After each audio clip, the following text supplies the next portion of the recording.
Voici une petite dérivée, pas piquée d'hanneton pour les vacances et tu vas voir que le résultat il est beaucoup plus facile que tu le penses. Bon, c'est vrai qu'ici l'expression de la fonction f elle est vraiment horrible. Déjà on a une énorme fraction avec au numérateur, on commence tout d'abord par une racine carrée.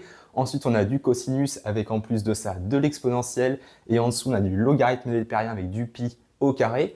Et tout ça, ça va être multiplié par une somme avec ici, on a de la partie entière qui est toujours au carré, du sinus, l'une des fonctions trigonométriques, avec en plus de ça du phi, le nombre d'or, divisé par des factoriels. Et si on continue en dessous au numérateur, c'est pas terminé parce qu'on a toujours une énorme racine carrée qui est elle-même comprise dans une racine cubique. Et à l'intérieur de cette racine, qu'est-ce qu'on a? On a toujours des nombres complexes ici sous la forme exponentielle et en dessous de l'arctangente avec le nombre imaginaire i qui est multiplié 4 fois par lui-même, et tout ça encore une fois qui est multiplié par du logarithme décimal avec une fraction, on trouve ici des primoriels, et en dessous toujours des factoriels en puissance. Et bref, encore une fois, l'expression de la fonction ici, elle est vraiment horrible, mais est-ce que tu remarques un moment dans cette expression un x? Il n'y a de x ni au numérateur ni au dénominateur.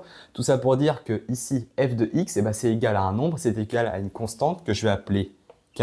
Et il faut savoir que si une fonction est une constante, si f de x est égal à k, alors sa dérivée, f' de x, elle vaut tout simplement 0. Et voilà au final le résultat ici. Si la vidéo t'a plu, abonne-toi.